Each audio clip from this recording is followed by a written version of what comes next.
Chris Hedges, political commentator, journalist, writer, and host of the Chris Hedges Report, joins us now. Thanks, Chris. Good to see you again.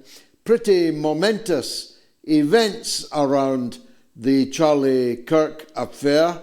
Many people think, I'm one of them, there are more questions than answers at this immediate point in time, but it's quite likely that the American right will seize the initiative now, seize the opportunity now to introduce a new wave of draconian measures. They're talking about a Charlie Kirk Act. What might we expect from a re-energized American right? Yeah, well, you're very right. It's a very seminal moment and a very ominous moment for all of us in the United States. We have already seen movement. For instance, there's a bill in Congress, a provision sponsored by Brian Mast in the House from Florida that will give the Secretary of State, Marco Rubio, the power to revoke U.S. passports from citizens if they're deemed to have provided material support for what are called terrorist groups. We've seen how this has played out in the UK with Palestine Action, of course. We saw Rubio strip a Turkish doctoral student of her visa, essentially for an opinion piece she wrote in a college newspaper. We have seen this provision that was proffered by Tom Cotton, Senator Tom Cotton, in November of 2023, essentially charging mainstream press organizations, the Associated Press, CNN, the New York Times, Reuters, over photographic images, largely taken by freelancers, of what happened on October 7th. Trump, of course, has vowed to go after the quote-unquote radical leftists. You've had calls among the right to essentially block anybody who celebrated the death of Kirk. And this, of course, I think is a very easy way to go after anybody who criticizes Kirk. We've seen people removed from their jobs, MSNBC and others. So yes, it's an extremely ominous moment, and it has given the far right essentially the green light in the name of Kirk's martyrdom and all of these things, as you well know, were already in process to essentially accelerate the snuffing out of what's left of our rather anemic democracy. It's a kind of Reichstag fire, isn't it? Yeah. Hitler seized the opportunity of the Reichstag fire to pass the Enabling Act, dismantle the parliament, dismantle all political parties, seize complete power. It's not entirely fanciful to think that Trump and those around him might try the same thing in the US. Yeah, well, it's probably won't be quite as swift. I mean, remember, if you go back, there was the assassination of a German diplomat. I was at 37 or 38, whenever Kristallnacht was in Paris, and that was used as the excuse to go after the Jews in Kristallnacht, destroying businesses, setting them alight, etc. It is a moment like that. It's like the Reichstag fire. You see it. You see tens of millions of Americans cheering, messages on social media for vengeance. Steve Bannon calls this war. I think it's a very frightening moment, and I expect all of this to come sooner rather than later. Let's not forget ICE, the creation of these masked goons, this kind of paramilitary force under Trump's big, beautiful bill. They will receive more money than all other domestic law enforcement agencies, federal law enforcement agencies combined. These will be massive detention centers built throughout the United States. And if anybody thinks that those are going to be reserved for undocumented workers, they're extremely naive. Well, Elon Musk, in a video to a right-wing protest in London, a very big one, yesterday, told the British to prepare for such a war also. So two countries no longer divided by a common language, but united by the political forces that are in play. It's a very troubling prospect, but it's also, for those of us of a certain cast of mind, a motive for the state to have done this themselves, to have arranged this themselves. In other words, to arrange a sacrificial lamb in Charlie Kirk. And many people are suspicious of that. Are you? I'm not in this particular case. I mean, sometimes these movements, I mean, for instance, let's take the assassination I referred to in the 30s. The Nazis weren't behind it, but they capitalized on it. I mean, we don't know. What we do know, which is interesting, George, is that there'd been a rupture between Charlie Kirk and his Zionist donors. And his movement was, like Bari Weiss and these other figures, is funded by these very, very wealthy Zionist donors in the United States. His base, we see it in the polling, so that even young far right or Republicans, whatever you want to call them, youth are not buying into the genocide. And Charlie had made statements right before his death criticizing Israel and the genocide. Apparently, according to the reporting in the Gray Zone by Max Blumenthal, there had been meetings between him and his Zionist donors, quite acrimonious meetings.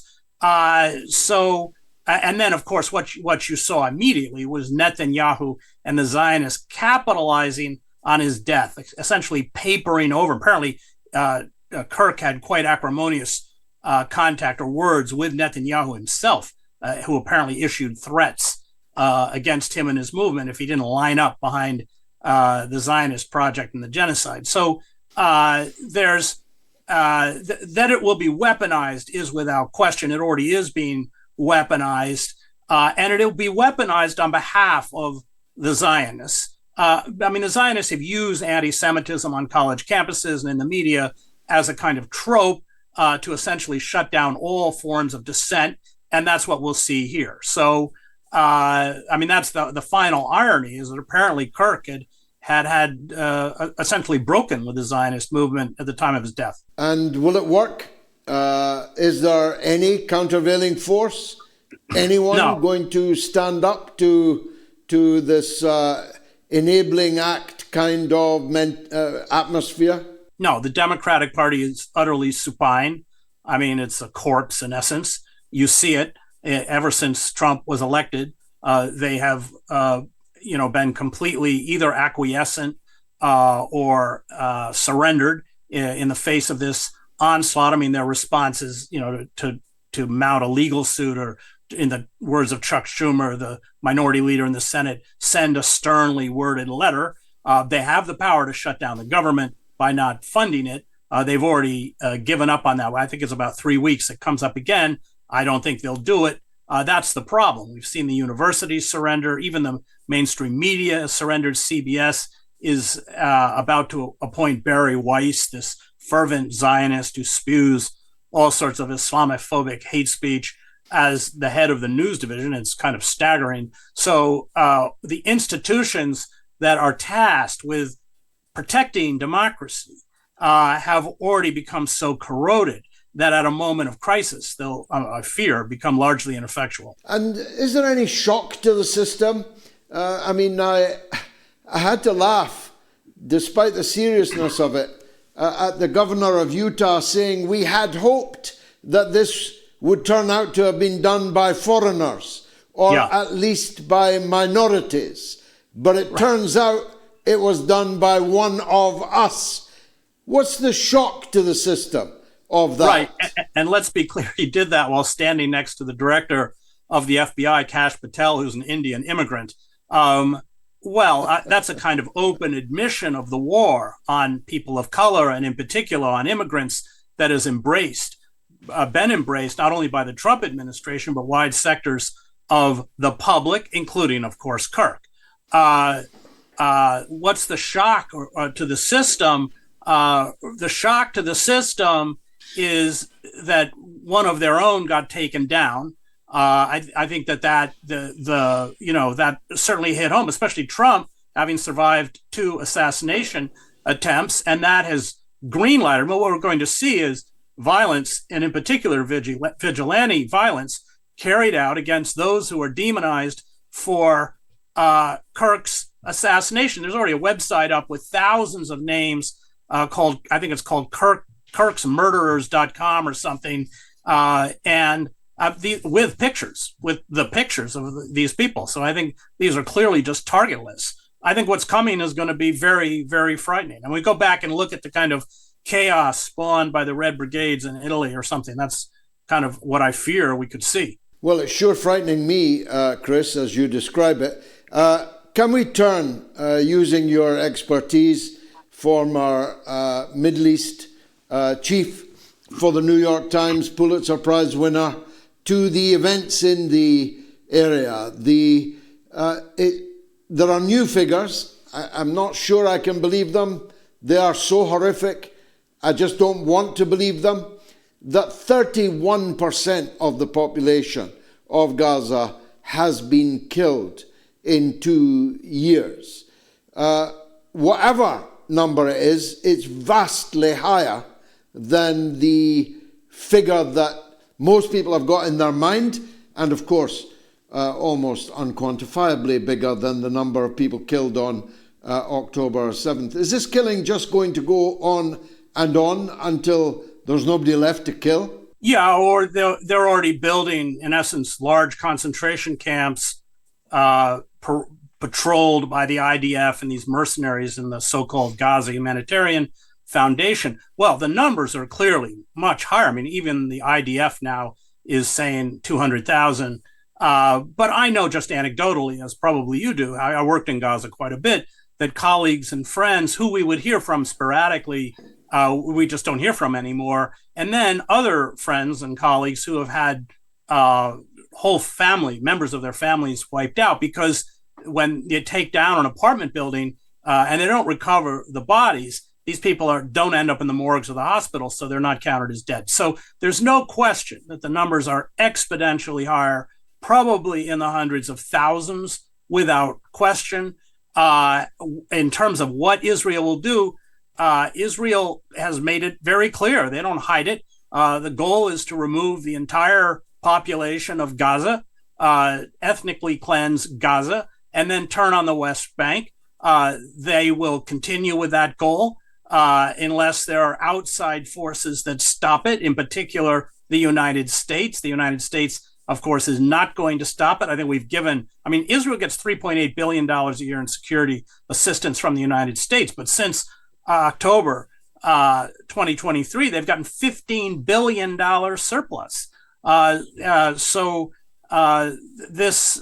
course, the genocide could not continue without this support. Most of the munitions, Israel exhausted its stockpiles of munitions months ago. It all comes from the United States. Well, the UK helps, along with, of course, Germany. So, unless there's some outside force that blocks this draconian plan to empty Gaza and then potentially empty the West Bank, I don't see Israel being stopped. Well, maybe the Arab League and the Gulf and other Islamic conference leaders gathering in Doha will figure out something to do. What do you think? Well, they haven't yet. They haven't done much. In fact, of course, Saudi Arabia, UAE, and Jordan, after the Houthis disrupted the maritime shipping, the only countries that actively attempted to halt the genocide is Yemen, that disrupted the maritime traffic, built a huge land corridor to truck in all the consumer goods and vegetables and everything else that Israel needed. And I saw it. I was in Jordan last summer, literally miles of trucks going over the King Hussein Bridge to sustain the Israeli economy. That's a UAE, Saudi, Jordanian initiative. It's a very courageous journalist, her name escapes me, who exposed the companies in Jordan that were complicit in this. Got a 1-year prison sentence. So it's the Arab countries. I mean, it makes me get on my knees every night and pray for, the return of Gamal Abdel Nasser, who would not have let this happen. Whatever you think of him, that old non-aligned movement, Tito, Nehru, Nasser, this wouldn't have happened.